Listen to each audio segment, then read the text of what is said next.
Kembali lagi di Cerita Cinta Channel. Jangan lupa like, comment, and subscribe ya. Terima kasih. Keesokan harinya, di sebuah gedung perkantoran tinggi menjulang, Wira sedang disibukkan oleh padatnya pekerjaan. Menepis kepenatan, ia melirik sebuah foto yang bertengger di meja kerja. Senyum bahagia Via dan Lila telah menjadi semangatnya. Laki-laki itu tersenyum tipis, meraih bingkai kecil itu dan menatapnya. Tak lama berselang, terdengarlah decitan pintu yang terbuka dan membuat lamunannya sirna.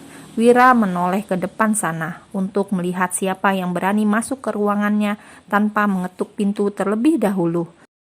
Seketika senyum tipis yang sejak tadi menghiasi wajah tampannya menghilang, menyadari siapa yang sedang berdiri di ambang pintu.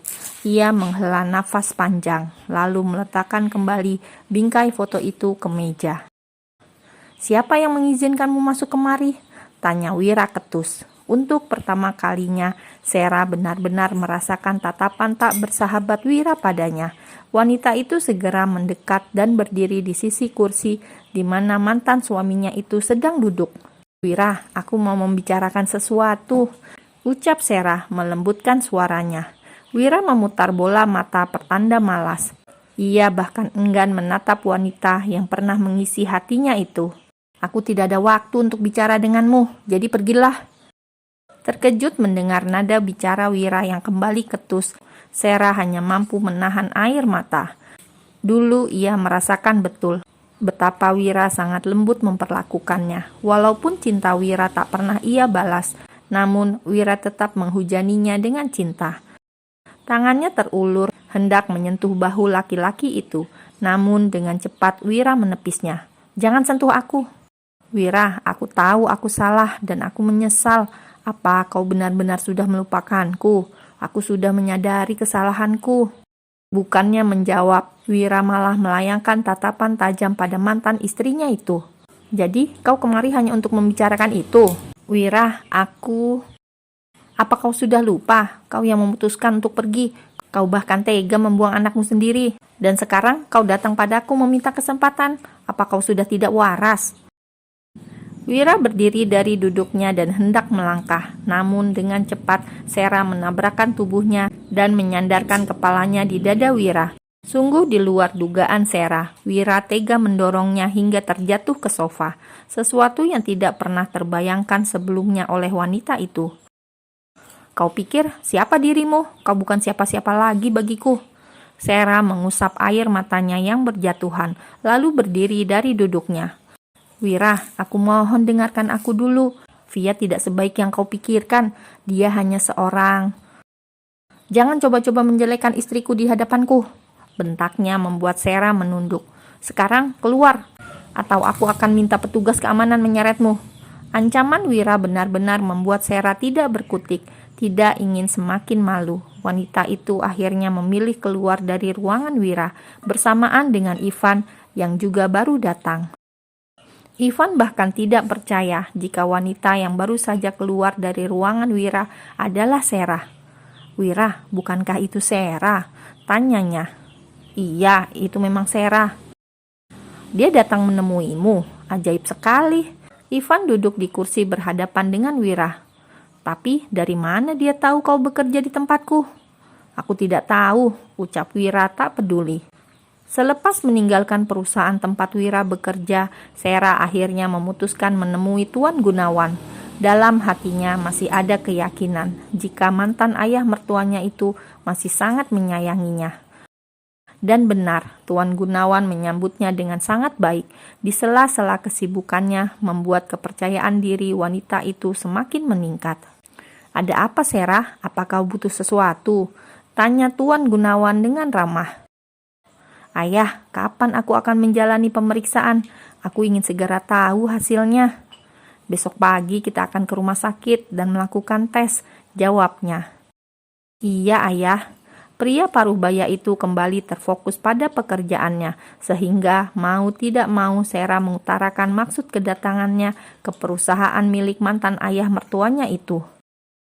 "Ayah," panggilnya ragu-ragu. "Ada apa?" Sarah melirik Surya yang berada di meja lain di sudut ruangan, seolah menjelaskan pada ayah bahwa ia tidak nyaman dengan Surya yang selalu menatap sinis padanya. Pria paruh baya itu pun memberi kode pada Surya agar keluar dari ruangan, meninggalkan mereka berdua. "Sekarang katakan ada apa?" tanyanya begitu Surya telah keluar. "Ayah, aku sudah tahu semuanya. Aku tahu siapa Via, tapi kenapa ayah malah membiarkan Via menikah dengannya? Dia adalah seorang wanita malam."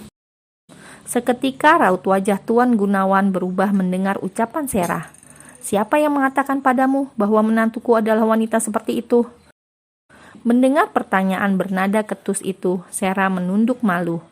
"Marco, dia bilang Via pernah bekerja di tempat hiburan miliknya. Kenapa ayah izinkan Wira menikah dengan wanita seperti itu?" "Marco, berani sekali dia." Menghela nafas panjang, pria paruh baya itu menyandarkan punggungnya di kursi. "Dan kau sendiri, katakan, apa maksudmu mengatakan semua ini padaku?" "Ayah, aku..." "Kau mau bilang menantuku bukan wanita baik-baik?" Ia cepat-cepat memotong ucapan Sarah. "Sebelum kau menilai Via, kenapa kau tidak berkaca pada dirimu?" Sarah menundukkan kepala ketika mendengar nada tak bersahabat itu menusuk ke hati.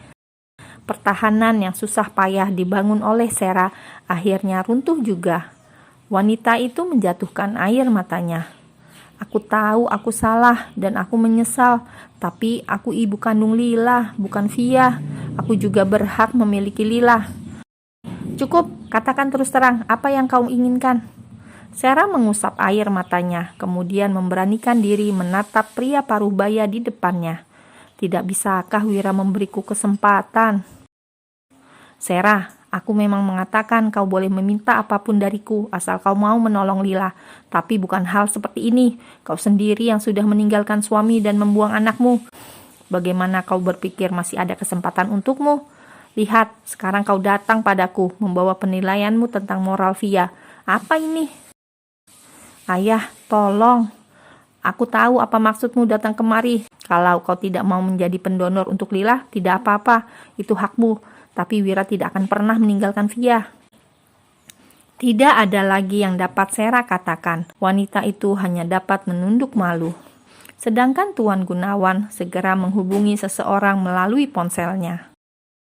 "Tuan memanggil saya?" tanya Surya sesaat setelah memasuki ruangan tuannya. Ia melirik Sarah sekilas dengan ekor matanya. "Aku ingin kau ratakan tempat hiburan malam milik Marco. Berani sekali dia berkata yang bukan-bukan tentang menantuku."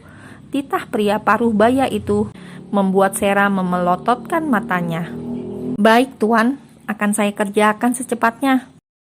Sekarang tolong antar Sarah keluar." "Baik Tuan." Surya kemudian memberi kode pada Sarah agar segera keluar dari ruangan itu. Setibanya di depan sana, laki-laki itu menghadiahi Sarah dengan tatapan tak bersahabat. "Sekarang Mbak Sarah tahu seperti apa posisi Denwira di mata Tuan kan? Karena itu, demi kenyamanan Mbak Sarah, tolong jangan buat masalah lagi." Sarah terdiam. Wanita itu sama sekali tidak menyangka bahwa hanya karena Via, Tuan Gunawan sampai meminta Surya meratakan tempat hiburan malam milik Marco. Siang hari di sebuah restoran, seperti biasa, Wira dan juga Ivan sedang menikmati istirahat makan siangnya. "Sepertinya kau sudah benar-benar bisa merupakan Sarah ya?" tanya Ivan. Wira melirik Ivan dengan kesal, sebab tadi Ivan tak henti-hentinya membicarakan Sarah yang tiba-tiba muncul di kantor. "Apa kau sudah kehabisan bahan sampai membicarakan wanita itu terus?" "Ayolah Wira, aku hanya mau memastikan kau tidak akan terjebak olehnya lagi. Kau lupa betapa dulu kau bertekuk lutut sampai tidak bisa melihat apapun kesalahannya. Bahkan kau luluh dengan sangat mudah hanya dengan dia minta maaf." "Itu kan dulu. Anggap saja saat itu aku bodoh." Jawaban santai Wira membuat Ivan terkekeh pelan. "Berarti kau sudah bisa melupakannya. Apa artinya kau sekarang sudah mencintai Via?" Tatapan Wira kembali terarah pada sahabatnya itu. Ia meraih botol air mineral, lalu meneguknya hingga tersisa setengahnya. "Van, kau tahu bagaimana aku? Aku memang belum bisa melupakan Sarah sepenuhnya dan menggantinya dengan Via. Tidak semudah itu, tapi Via adalah istriku dan aku sedang belajar untuk mencintainya. Kenapa harus belajar? Bukankah cinta akan datang dengan sendirinya? Tidak semudah itu. Sekali lagi Wira mengulang kalimat yang selalu diucapkannya selama ini. Via sudah banyak berkorban untuk anakku dan sudah kewajibanku menjaga perasaannya. Jadi hubungan kalian tetap jalan di tempat saja ya? Aku pikir kau sedang program anak kedua. Ivan tertawa terbahak-bahak setelah mengucapkan kalimat itu. Menggoda Wira selalu menyenangkan baginya. Aku belum sempat, jawab Wira dengan polosnya. Kenapa? Raut wajah Wira sudah mulai tak bersahabat. Kesal karena Ivan terus bertanya. Wira pun menjawab, ya belum saja. Ivan pun mengerutkan alis mendengar jawaban itu. Ya ampun, Via bisa bosan denganmu kalau kau seperti ini. Kau terlalu lama membuka hatimu. Jangan sampai kau menjadi duda untuk yang kedua kalinya. Walaupun sekarang aku belum bisa mencintai Via, tapi aku tidak akan pernah meninggalkannya. Baguslah, setidaknya Sera tidak punya kesempatan untuk memanfaatkanmu lagi.